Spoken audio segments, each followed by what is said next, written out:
भारत में independence day से ठीक पहले एक ऐसा काउंटर टेरर ऑपरेशन हुआ जिसका स्केल पहली नज़र में चौंकाने वाला है। 14 राज्य, 250 लोगों की डिटेंशन, 80 से ज़्यादा FIR और 200 से ज़्यादा अरेस्ट का कम्युलेटिव रिकॉर्ड। गृह मंत्रालय के मुताबिक ये कार्रवाई पाकिस्तान से ISI बैक्ड बताए गए शहजाद भट्टी नेटवर्क यानी SBN के खिलाफ की गई।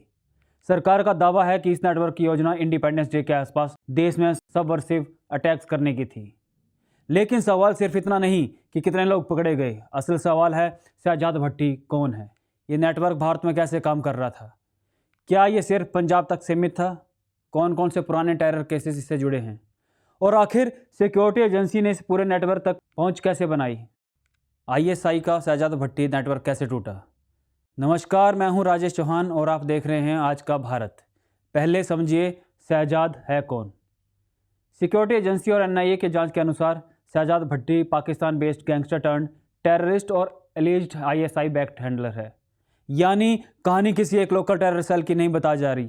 जांच में एक ऐसी स्ट्रक्चर की तस्वीर सामने आई जिसमें एक तरफ पाकिस्तान बेस्ड हैंडलर, दूसरी तरफ इंडिया में मौजूद लोकल ऑपरेटिव और इनके बीच रिक्रूटमेंट, फंडिंग, वेपन्स और दूसरी गतिविधियां शामिल होने का आरोप है। NIA ने मई 2026 में Sirsa women police station attack case की चार्जशीट में भट्टी और Pakistan based handler Sohail Ahmed alias Sohail Baloch का आरोपी बनाया। NIA के अनुसार भट्टी और उसके एसोसिएट ने सोशल मीडिया और एनक्रिप्टेड कम्युनिकेशन के जरिए इंडियन ऑपरेटिव्स को रिक्रूट और रेडिकलाइज किया और इंडिया में ऑपरेशन मॉड्यूल बनाए। लेकिन यहाँ एक जरूरी लीगल पॉइंट, इन आरोपों का मतलब कन्विक्शन नहीं है। कई मामलों में इन्वेस्टिगेशन और ट्रायल अभी चल रहे हैं। ये नेटवर्क अचानक सामने नहीं आया। असल में शहजाद भट्टी लिंक नेटवर्क पर एजेंसी की नज़र काफ़ी पहले से थी। NIA के मुताबिक मार्च 2025 में पंजाब के जलंधर में social media influencer Roger Sandhu के रेजिडेंस पर हुए ग्रेनेड अटैक को भट्टी से जोड़ा गया। अप्रैल 2026 में NIA ने इस मामले में भट्टी को एब्सकॉन्डर के रूप में चार्जशीट किया।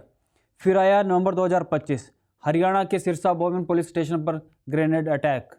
NIA की जांच के अनुसार यह भी भट्टी द्वारा कंस्पायरेसी का हिस्सा था। इस केस में मई 2026 में NIA ने 9 लोगों के खिलाफ चार्जशीट दाखिल की, जिसमें भट्टी और सोहेल बलोच समेत इंडियन एक्यूज शामिल थे। इसके बाद जनवरी 2026 में अंबाला के बलदेव नगर पुलिस स्टेशन के पास कार बम ब्लास्ट। NIA ने जून 2026 में कहा कि उसके जांच में इस ब्लास्ट को भी भट्टी से जोड़ा गया है। यानी अगस्त की बड़ी कार्रवाई से पहले एजेंसी के पास पहले से कई अलग अलग केसेस और लीड्स मौजूद थीं। फिर सामने आए छोटे छोटे मॉड्यूल्स। 2026 में जांच का दायरा और बढ़ा। अप्रैल में दिल्ली पुलिस ने 2 आरोपियों को गिरफ्तार किया और कहा कि उनका एलिज्ड लिंक भट्टी से था। पुलिस के अनुसार दिल्ली NCR में होटल्स और क्लब्स पर टेरर स्टाइल शूटिंग की प्लानिंग की जांच की जा रही थी।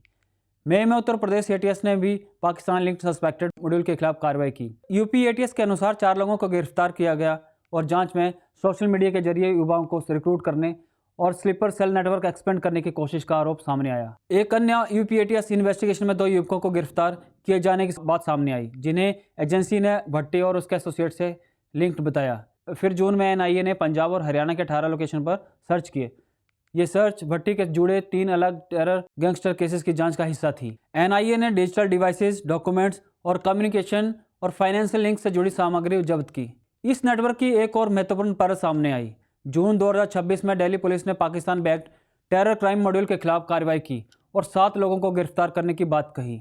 पुलिस के अनुसार इस एलिज्ड नेटवर्क में आर्म्स और नारकोटिक्स की सप्लाई भी शामिल थी और इसका कनेक्शन शहजाद भट्टी और अजमल गुज्जर से जोड़ा गया। यानी एजेंसी जिस स्ट्रक्चर की जांच कर रही थी उसमें सिर्फ एक तरह की एक्टिविटी नहीं थी, इसमें हथियारों की सप्लाई, एक्सप्लोसिव, नारकोटिक्स, रिक्रूटमेंट और टेरर अटैक्स के लिए लोकल ऑपरेटिव का इस्तेमाल। यही वजह है कि इन्वेस्टिगेशन इसे केवल एक टेरर मॉड्यूल के बजाय टेरर गैंगस्टर नेटवर्क के रूप में भी डिस्क्राइब कर रहे हैं।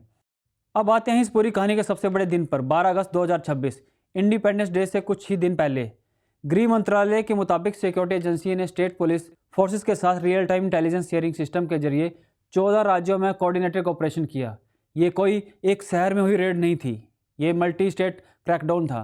कुल 250 लोग डिटेन्ड और SBN के खिलाफ कम्युलेटिव रिकॉर्ड में 80 से ज़्यादा FIR, 200 से ज़्यादा अरेस्ट। यानी अगस्त 12 की कार्रवाई पहले से चल रही इन्वेस्टिगेशन और अलग अलग केसेस के बड़े नेटवर्क लेवल क्रैकडाउन के रूप में समझना चाहिए। ऑफिशियल फिगर के मुताबिक 250 डिटेंशन का स्टेट वाइज ब्रेकअप इस तरह है। उत्तर प्रदेश में 62, हरियाणा में 52, दिल्ली 51, पंजाब 44, राजस्थान 15, महाराष्ट्र 8, उत्तराखंड 5, कर्नाटक, गुजरात, बिहार 3-3 और तेलंगाना, हिमाचल प्रदेश, जम्मू कश्मीर और केरल से 2-2। यानी नेटवर्क का एलिज्ड फुटप्रिंट सिर्फ बॉर्डर स्टेट पंजाब तक सीमित नहीं था, उत्तर भारत के साथ साथ देश के कई हिस्सों तक इसकी जांच पहुंची।